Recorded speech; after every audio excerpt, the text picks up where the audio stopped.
Hello! It's been a while. Alright, I'm excited to talk today. Oh, there's a cat here. That's okay. Yeah, man.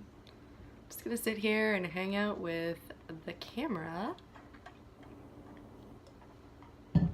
First of all, I would like to send out a little appreciation for all those YouTubers that actually commit to doing videos every week because I don't know how to do that. Sometimes I just don't feel like talking, and I try to go with the flow in my life. Though, speaking of flow and rhythms and patterns in our lives, I feel like there are certain patterns in my life that I tend to try to keep regular and a daily thing, even though I don't feel like doing this or doing them sometimes, like waking up and doing a yoga practice or meditating every evening. I'm not perfect, don't get me wrong. There are days where I miss a practice because I'm just doing the best I can. But I think what's been coming up lately is a couple things, I guess. And of course, nothing is planned. Okay.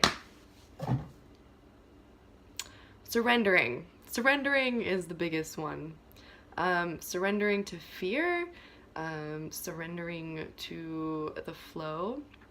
And I've really been loving sort of taking on challenges and doing things even though they scare me.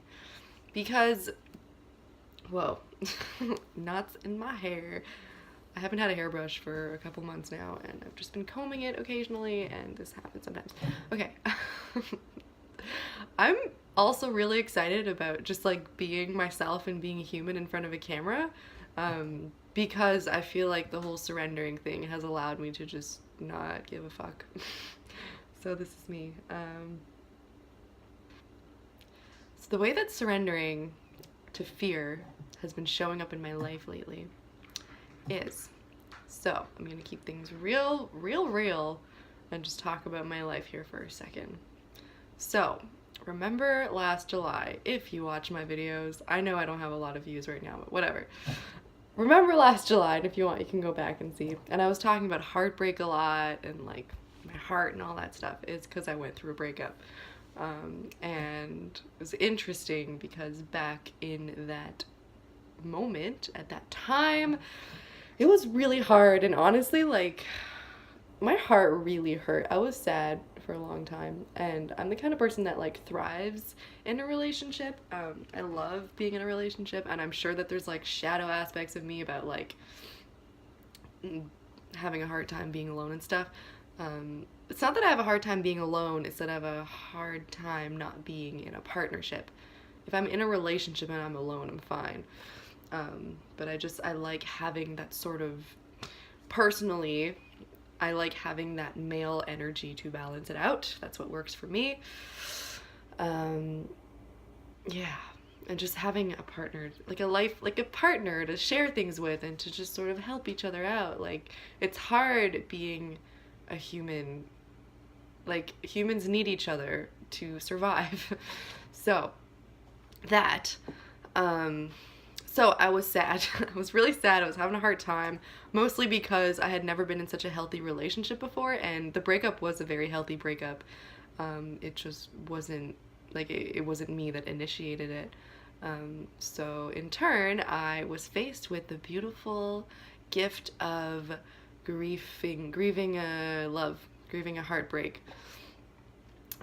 So at the time, like, having all of the tools from yoga and the way that I like to analyze everything and work on myself, I took that as an opportunity to work on myself and to use that pain to grow. So the way that that looked like was mostly me crying and stuff and journaling a lot and just being upset and letting myself and observing myself in that state. And also, while I was observing myself, I was looking at myself and saying, wow, this is really hard, but something amazing is gonna come out of this one day. Or I could have been like, I'm never gonna be in love again, which those thoughts have crossed my mind, don't get me wrong. feeling that my relationships are never going to work out. I've been in so many partnerships before that, like, when am I ever going to find someone that is willing to stay with me for longer than like a year or two or whatever. And the truth is, like, I don't know. I have no idea. But I could just stay in that state and just be heartbroken forever and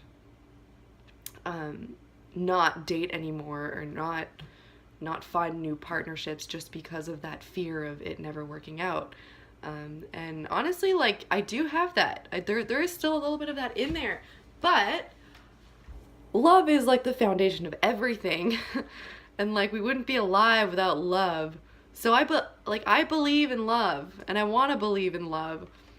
So like, I kind of just surrendered to this state of I know that I'm afraid. I acknowledge that I'm afraid, but I'm not going to let that fear stop me from experiencing things in life that could bring me a lot, that could gift me a lot in my life. So anyways, this place of surrender has brought me new love again. So I'm afraid. Yes, I'm afraid.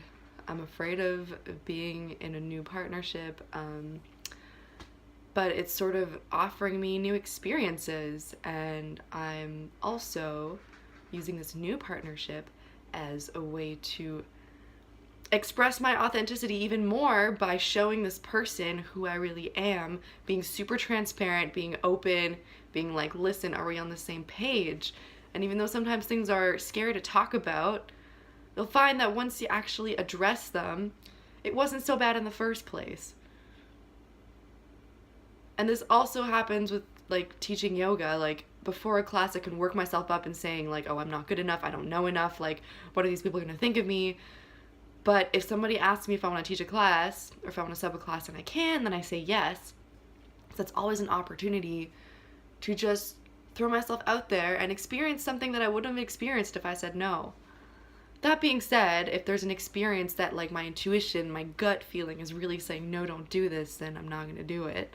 I was just going to like go and start saying yes to everything.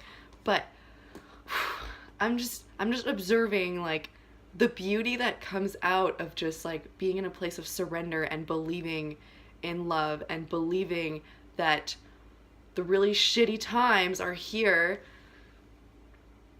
like, to bring up the old stuff so that we can work on the old stuff. It's like you're pulling out old roots and putting it in the better soil so that it can grow better and new flowers can come out of it, you know? And things are cyclical. Like, you get high and then you get low. Like, honestly, right now I feel like I'm not bipolar or anything, but like I feel a little manic. Like, I've just been in like a very good energetic mood since yesterday, and I'm like, yeah. But then also with the full moon that just passed, there was a lot of like more feelings of grief coming up on my last relationship. Like, the stuff will just come at you out of the blue and be like, oh, it's you again. Like, what do you want now? Okay, I'm here for you. I'm here with you. I'm listening to you. You can write it out and find your creative flow to express that and dance it out and shake it out or do some yoga, whatever. There's so many ways of, like, there's so many outlets to listen to what's going on inside and to express it. Man, wow, I have a lot of energy to give right now. I have a lot of love to give. So I'm going to try to keep this video not too long because it's a lot of me just rambling. Thank you for listening. Thank you for being interested in my life. Thank you. I love you. Always feel free to leave questions or comments or video requests also, because I often don't know what to talk about, but I want to share. I want to share things. So I'm sharing today. Again, thank you. Have a beautiful day.